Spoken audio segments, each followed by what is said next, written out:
बिस्मिल्लाहिर्रहमानिर्रहीम। अल्लाहु अकबर कबीरा वल्हम्दुलिल्लाहि कसीरा व सुब्हानल्लाहि बुकरतम व असीला।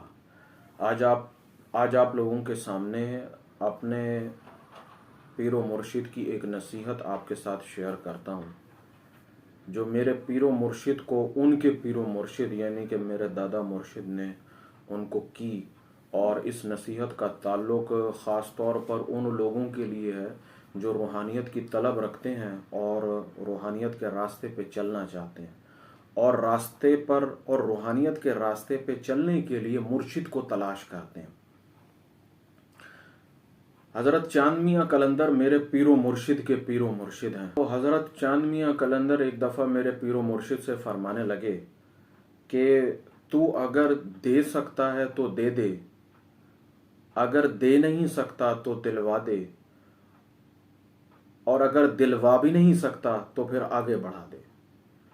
तो ये जो 3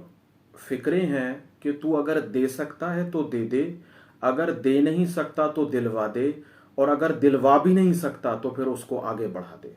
ये बड़ी ही अहमियत के हामिल हैं। और इस बात का ताल्लुक़ हमारे मौजूदा दौर हाजिर में जो लोग बुज़ुर्गों के पास जाते हैं उनसे भी है।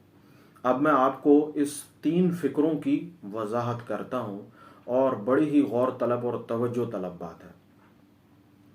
तो तू अगर दे सकता है से मुराद ये है कि अगर कोई बंदा आपके पास रूहानियत के लिए, अल्लाह ताला के कुर्ब के लिए, हिदायत के लिए अगर आता है और आप उसको उसकी तलब के हिसाब से दे सकते हैं, तो आप पर लाजिम है कि आपको उसे देना चाहिए। उसके इखलास, उसकी साबित कदमी, उसकी मेहनत, उसकी तवज्जो को देखते हुए आपको उसकी मदद करनी चाहिए। ये हुआ एक फिक्रा कि तू अगर दे सकता है तो तू दे दे, और दूसरा फिक्रा ये है कि अगर दे नहीं सकता तो दिलवा दे। इस बात का मकसद ये है कि बिलफर्ज जो बंदा आपके पास रूहानियत के लिए, नूरानियत के लिए, इश्क इलाही के लिए आपके पास आया है, जो उसकी तलब है, अगर वो चीज़ आप उसे नहीं दे सकते हैं तो कोई बात नहीं, क्योंकि आप बुजुर्ग हैं। तो अगर किसी और बुजुर्ग से आपका ताल्लुक है तो आप उससे दरख्वास्त करें कि वो इसे दे दे, क्योंकि जो ये बंदा चीज़ लेने आया है वो आपके पास मौजूद नहीं है, तो आप किसी और बुजुर्ग से दिलवा दें। तो ये दूसरे फिक्रे का मफहूम है कि तू अगर दे नहीं सकता तो किसी से दिलवा दे। अब तीसरा फिक्रा क्या है कि तू दे भी नहीं सकता, दिलवा भी नहीं सकता, तो फिर उसे आगे बढ़ा दे। तो उसे आगे बढ़ाने से मुराद ये है कि जो बंदा तुम्हारे पास रूहानियत की तलब के लिए, इश्क इलाही के लिए अगर वो तुम्हारे पास आया है और तुम उसके लिए कुछ भी नहीं कर सकते हो, तो इसमें तुम पर लाजिम है कि तुम उस बंदे को हकीकी और साफ बात कह दो कि तुम्हारे पास उसके लिए, उसको देने के लिए कुछ भी नहीं है, लिहाजा वो अपनी तलाश को जारी रखे और किसी और बंदे की तरफ रुजू करे। हमारे मौजूदा दौर हाजिर में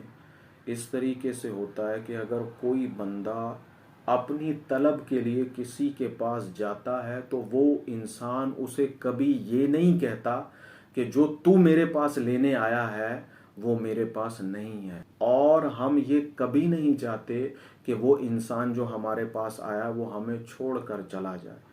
मकसद ये है कि हम उस बंदे को कैद कर लेते हैं,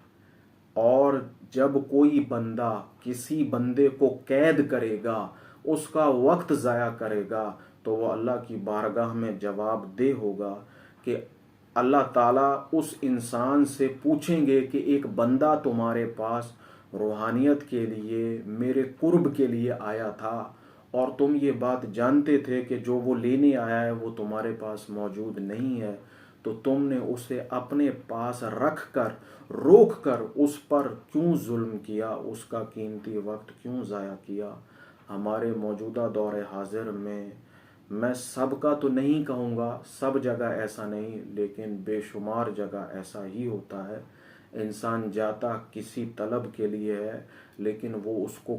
کسی اور راستے پر ڈھال دیا جاتا ہے۔ اللہ تعالیٰ کی بارگاہ میں عاجزانہ دعا ہے کہ جو لوگ روحانیت کے طالب ہیں، روحانیت کی طلب رکھتے ہیں اور مرشد کی تلاش میں ہیں، اللہ تعالیٰ ان کو ثابت قدم رکھے اور ان کو ان کی طلب کے حساب سے ان کو ویسا بندہ عطا کر دے انشاءاللہ تعالیٰ۔